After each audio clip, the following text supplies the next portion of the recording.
Sarah, thank you so much for making time for us.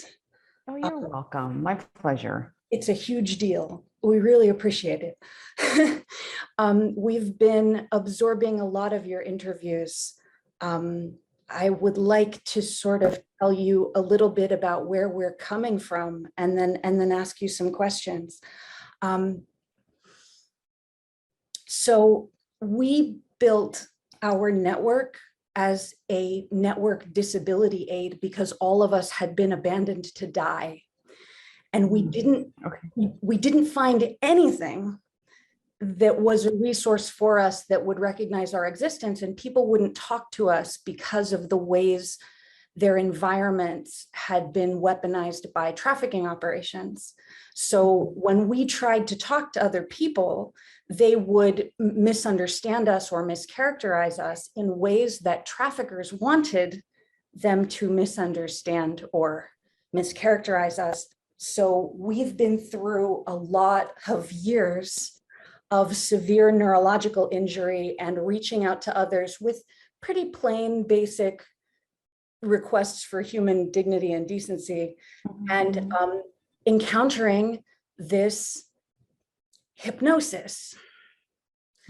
And a lot of the trafficking pathways that we've been documenting over this time, where it's been very hard for us to receive a response from anyone that we reached out to, which is one reason that it means so much when you responded when we reached out to you, because it is quite rare. When we started absorbing your materials, there were two major parts of it. One of the parts of this is that the intersections that you tend to be broadcasting about have a lot to do with trafficking pathways, with the intersections of known active trafficking operations that we've been tracking that most people don't know about. And the other part is we really haven't encountered women in public media broadcasting about these subjects and doing so with confidence and compassion for others, like a sense of courage for people, for the treatment of people, for how people are respected. And it really has made a profound impression on me and on others in our groups, being able to watch you have those conversations, because so many of the subjects of these conversations we have been brutalized for trying to bring up, and constantly gaslighted. And so people in our network, they die of completely preventable situations. They're trafficked completely needlessly, only because they don't have community and media privilege connected to that, where people would just say, okay, what's going on here? Like, what we would never want to tolerate this kind of violence in our spaces. If we found out that this stuff was going on right under our noses, we would absolutely do something about it. And you say a lot in your programs that people, what was it? I was watching Susan Bradford and Tartaria. You said, it's not the first time you've said it, we just can't go on like this.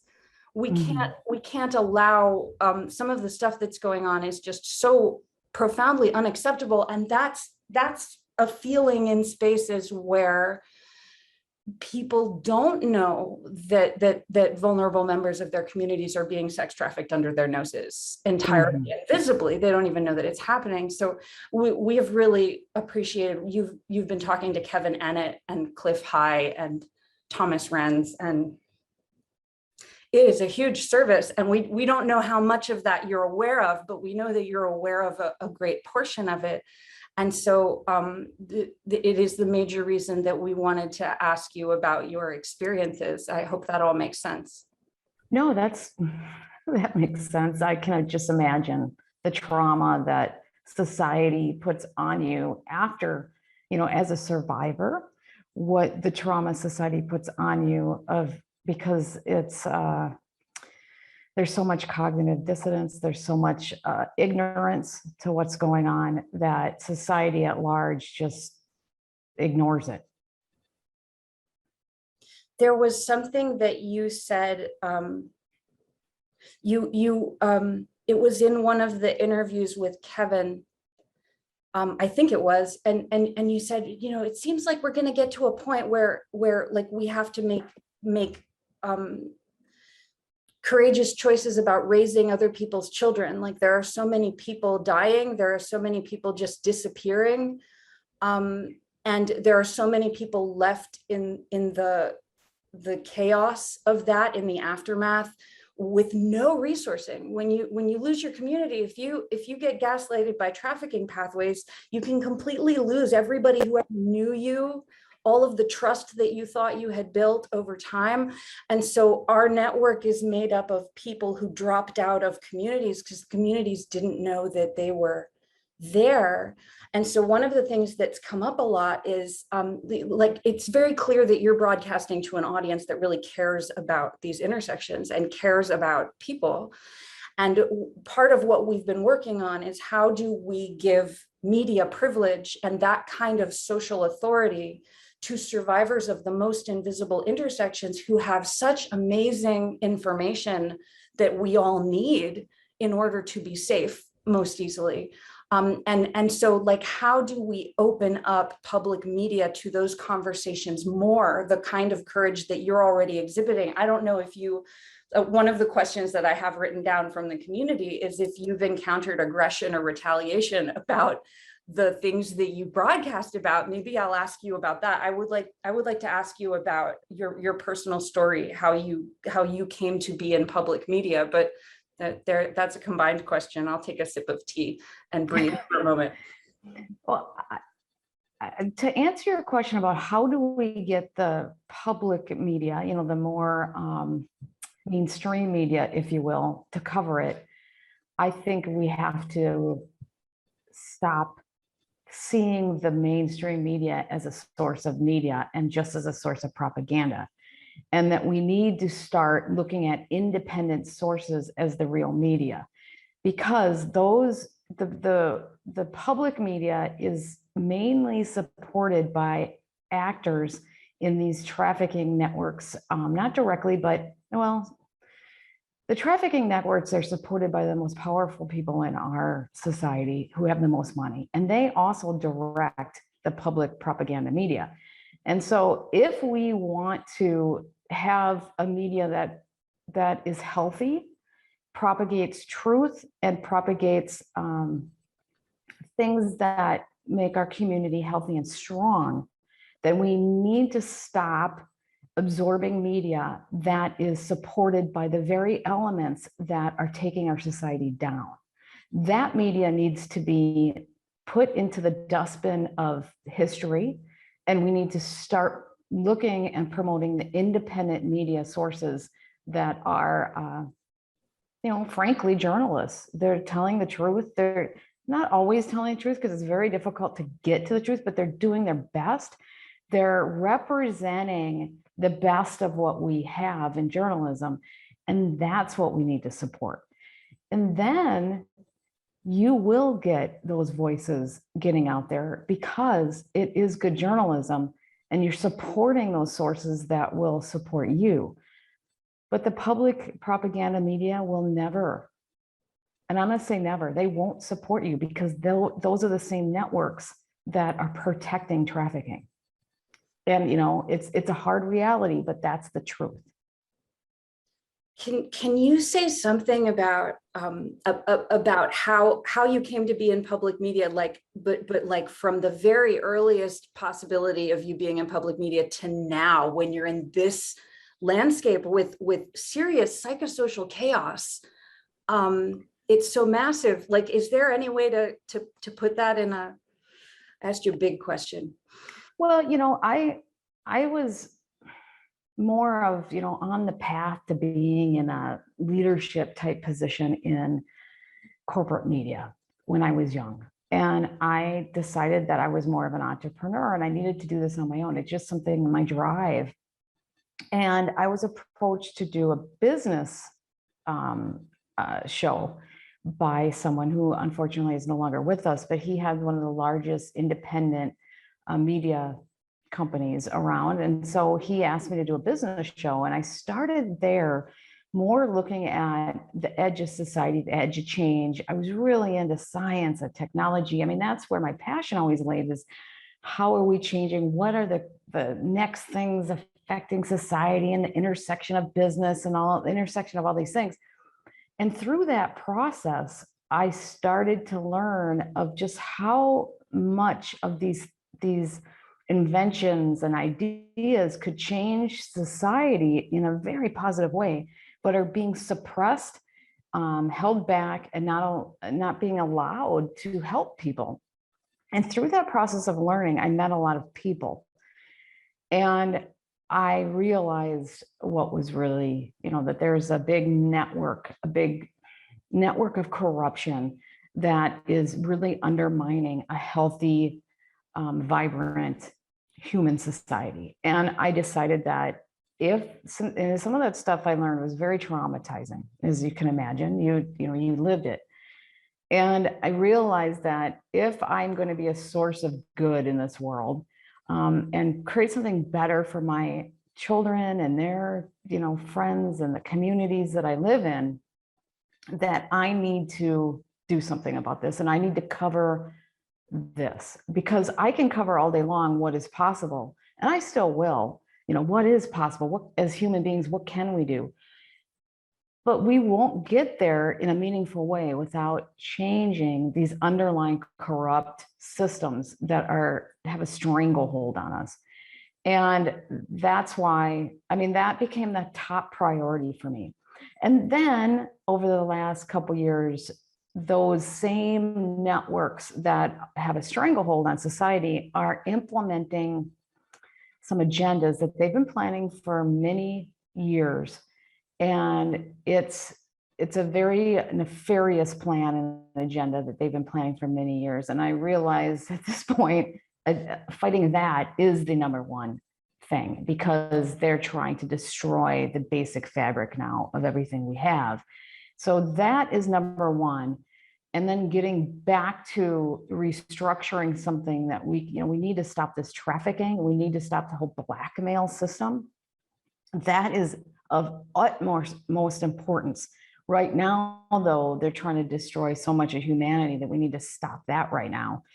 And, so many of us in this space are very keen to what's going on. And we're very, the ones who aren't plants, the ones who aren't disinformation people, but the ones who are legitimately in this space to do something positive, all of us understand keenly what the priorities are, that we need to fight this now, and then we need to fix this trafficking horror show, because that is destroying the fabric of our communities. And as you went through it, you guys have seen it personally.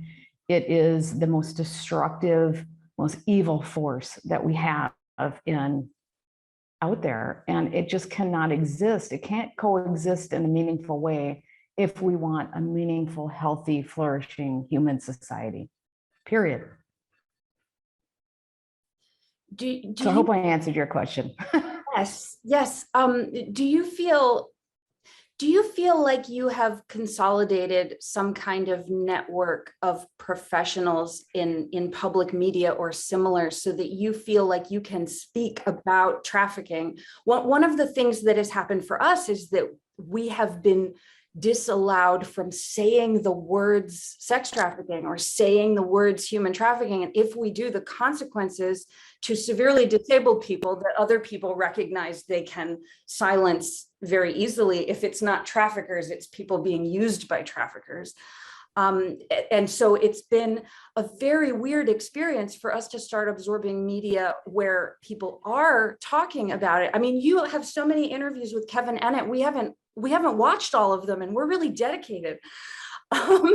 And so, like, you're speaking out with a kind of confidence. We would really love to understand where that comes from, if you've encountered aggression or retaliation, or if you feel solid and you're not worried about that, or if stuff happens and you like deal with it in a certain way. Could you speak on any of that? Well, I think there are others in society that just have a conviction of what they know is right and wrong. You have somebody like Tom Rentz. I don't know if you know who he is, who is fighting very hard against the pandemic issues and the genocide that's occurring right now. But he tells me, Sarah, when I'm done with this, I'm taking on the child networks. He goes, because that is the most important. And we've had long conversations about that. And, I told him, when you're ready, I have a lot of contacts for you and we can go in it, because people, like I'm saying, the professionals that are starting to see this understand. Kevin Annett is very, very smart. He's very confident in his own skin. He's gone through a lot, but you become confident in yourself through over time, through success, through successes, through failures, having the experience. But I don't know why why I'm always a warrior and fighting, for what's right. I don't know why I'm like that. I just know that that's the truth. And it's so obvious and so clear that I can't do anything else. So I don't know why. I just know that that has been instilled in me ever since I've been little, and it's important. And I think a lot of us have that in us. It just needs to be nurtured, and you need to have the confidence to follow it. I think confidence is something that is hard to gain when you are a victim of abuse.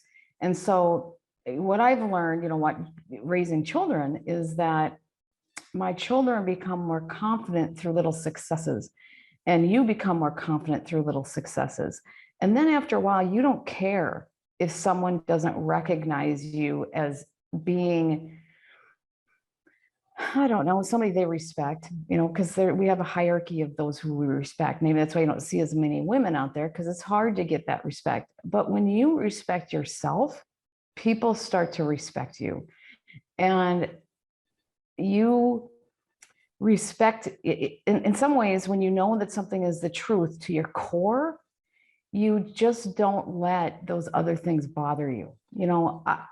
I'm much more able to fight for others. I know the truth. I know you and your survivors have just as much value as anyone else, period. It's the end of story. So I can fight that to the end. No one will ever change my mind on the truth of that. Whereas I can't fight for myself to that same degree. And I don't know what that is. It's very difficult to fight for yourself. Like, I'm the best at something. I just don't. But to fight for others is something that was instilled in me. And I just don't know. I don't know where it comes from, but I do know it's truth, and I know it's obvious. And I know that many people have that, and they just need to find it in themselves. I think that so many of us have had this experience of, because we were already at intersections where we ended up being trafficked if we weren't being trafficked from the beginning in the first place. We've been surrounded by people who have an appearance of integrity, but then when it comes down to it, they're either too dedicated to doing harm on purpose, or they're dedicated to keeping themselves safe, no matter what that means. And they can't seem to really think beyond that, usually because of tremendous trauma and multi-generational trauma that happens in these networks. But for many of us at Intuitive Public Radio and in our knowledge-based groups, we have these neurological deaths over and over again because people don't come help us. And so we die and we die and we die, and our bodies are still here. And we're like, I guess we keep going if those of us who do not end up committing suicide. But the experience is like lifetimes of everyone and are surrounded by not valuing your life, not being willing or able, not having a concept of fighting for decency and respect. And it's like, has it leaked out of the world? Is it gone? Does anyone hold the memory of this kind of strength?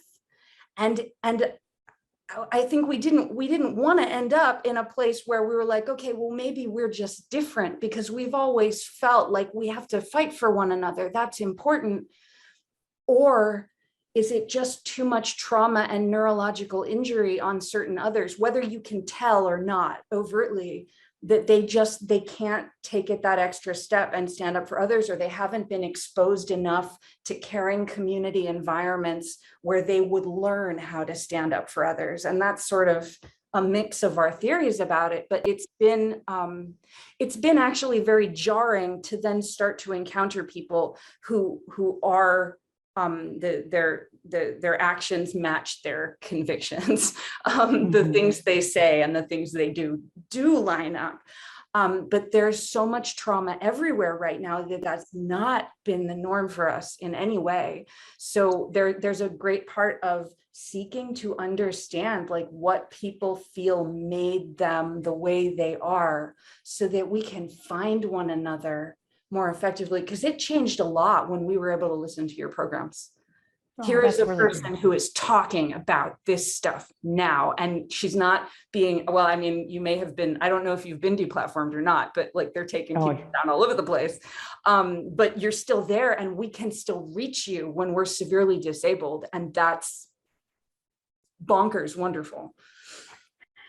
Well, I think the number one thing that people need to realize, which is so difficult, because you do get hurt over and over again. And when you find your support network of people you can trust, and it might only be a few of you, you can trust each other, right? You can love each other. And that's huge, because only in lifetime, you're not going to find that many people who you can just fundamentally trust. You can trust yourself. You can't trust your parents, unfortunately, but there are other people in your network you can trust. Maybe some of you have a parent that you can trust and they lost you, and they, God forbid, they were trying to get you back. That happens. But it's important to realize that those people who are so damaged mentally that they can act in a way that you believe that they're genuine and then turn on a dime. They either have multiple personalities that have been created in them through trauma, or they're psychopaths, right?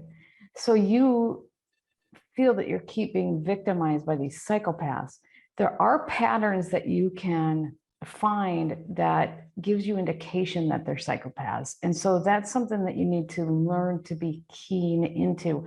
I think victims or survivors often don't have those signals aren't developed. So they have a harder time being able to sense that somebody really isn't who they say they are, and they're not genuine. And it's good to know, and maybe it's a sense of peace to know that those people that do that to you are either traumatized, have those dual personalities, and so they don't even know. I mean, so there is part of them, when you can't read it, there's part of them that genuinely cares. And then they have another personality that is the opposite. Those people are victims too. Anybody who's been traumatized that have those multiple personality things, they're very much a victim, and they're a part of them that deeply cares about you. The other part doesn't. I don't know if that'll help you or not, but that is the truth of the matter.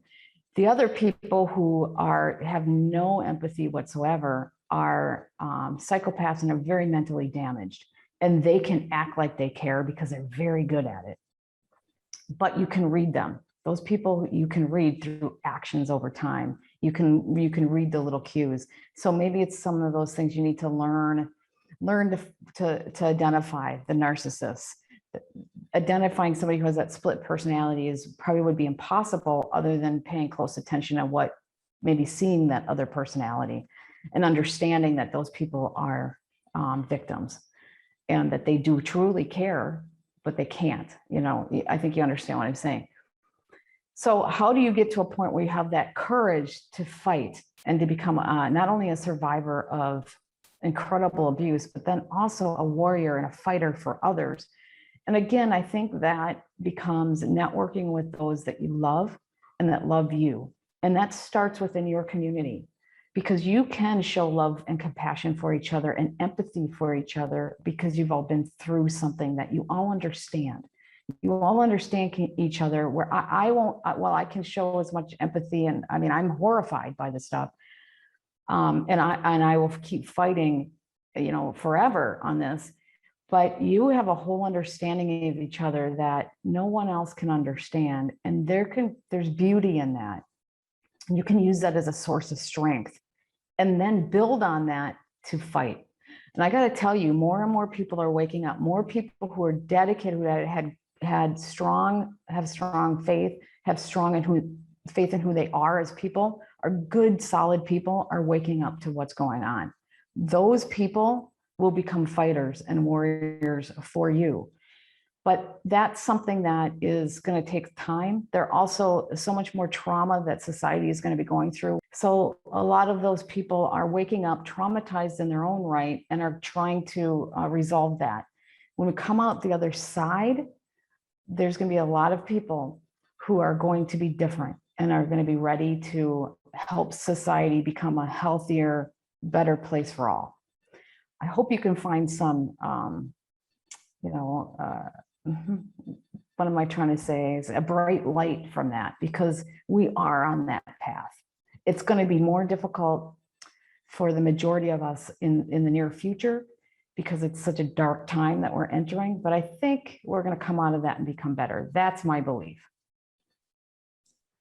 I think that's our belief too. We talk a lot about how people who traffic others almost across the board never chose or wanted to be traffickers. It wasn't their idea. They wouldn't have done it if they had been exposed to better community resourcing, to more caring people, to people not using weaponized methodologies on them and changing their neurology and so on. And to such an extent, in many different ways, that's happening to everybody who is at the mercy of these. It's hard to know what words to choose. Trafficker colonizer networks of power that are being activated in all of these different ways. And it's really a privilege, and it's so nourishing to talk with others and to be able to record it and share it with people in our groups who can never reach. I mean, who couldn't load BitChute, for instance. Like we can take a clip and we can hand deliver it, but that person may never be exposed to these ideas otherwise. And yourself and others who have made time to talk with us have really been helping us repair our neurological landscape so that we can participate in these conversations that are so important right now. I agree. I think you will be a huge resource. Your network will be a huge resource for the people as they're waking up and understanding the trauma that has been placed upon humanity. And you will be a beacon, if you will, to help people understand and to change things. Your time is coming.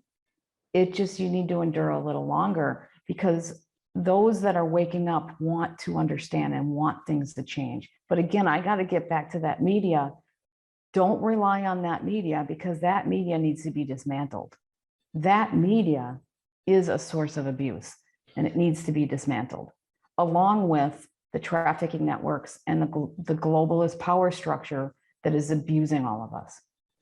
Many of us really want to be involved, even now on a daily basis. We want to be involved in creating the new public media, and maybe there might be future opportunities for us to chat with you about that if you have time.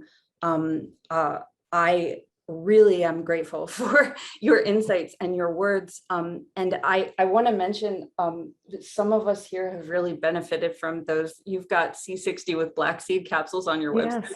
And it was the only time that we found them. We heard about them from you, and we got really excited because those were two major components that we were needing for seriously life-saving purposes. And I wanted to mention sarahwestall.com, which is where we found those. But if you're on BitChute, and we found you on the podcast index, I wonder if you would mention more about where Business Game Changers is, or anything else that you're working on that we can send love and support to. Well, thank you so much. Yeah, I mean, getting my work out there is important. And of course, I'm censored pretty heavily, although I am growing under this amount of censorship, I'm still growing. That's because so many people want, are hungry for this information.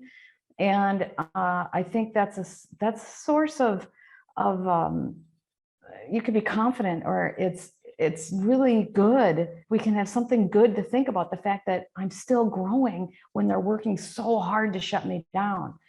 So, and those of us like me who are also are inspired by truth and trying to do something good for others. But you can go to sarahwestall.com. That's the number, the best place to get hold of me, because I have so many different platforms you can reach me on, whether it's BitChute or Odyssey or Rumble, or you can get me on, I have, I don't know, 50 different audio podcast channels as well, because my stuff gets converted to audio. So you can reach me on any of those. You can also sign up for my newsletter and get information that way. So if and sharing my stuff is so important. I'm really working on trying to reach those who wouldn't normally know all this exists, trying to get to those other networks. We are currently working to really get out of this echo chamber and talk to others in different avenues, different groups, so that they can see the truth as well. I don't buy into this left-right paradigm. The political spectrum, but in general, I'm very independent. I like to look at truth, and it's so hard to find politicians these days that even care about people. A lot of them have a lot of narcissism behind them, or are traumatized themselves and are part of that blackmail network, which is very sad, but it's true. And so we're in this terrible situation where the most powerful networks and organizations and associations in our world are dominated by this crazy evil cult that you all have experienced through these trafficking networks. That's what we need to take down. So to help me and others like me is simply by going to sarahwestall.com, signing up for my newsletter, or signing up for any platform and helping to share it with others. One by one, we can get this information out there. Yes, we're in. Yeah. What can we, I kept you a few minutes over. I'm sorry about that. My last question for today is, what can we prayer and vision and manifest that would best support you in the world going forward? What can we imagine most helpfully?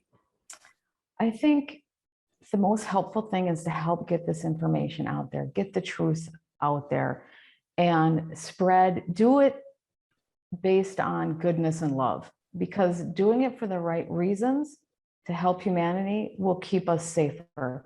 Yeah, I know that we're all, you put yourself at risk, but doing it for the right reasons, people will understand. And there'll be people everywhere, including the traffickers themselves, that will weirdly want to support you. Yes. And so doing it for the right reasons with caring and conviction will bring more power than people will ever realize. Doing it for truth and for that is good brings so much more power to everyone and to everything, because people know, everyone wants a lineup behind that. Everyone. I don't know anyone at any spectrum of any part of the political spectrum that doesn't want that, except maybe narcissists and people who are very mentally damaged. And those people can be identified as we go through this process. But those that care will be coming out of the woodwork. And even if they're too afraid to come out, they should and often likely will support you behind the scenes where they can keep safe. We are establishing more and more collective strength and more collective resilience and safety just because we're learning how to speak more about all of this in different ways. And thank you to the ways that you have contributed to that for us. Well, you're welcome. And thank you for asking me for an interview. This is rewarding for me in and of itself, just to know that there are people out there that are benefiting from the work that I do. So thank you for sharing that with me.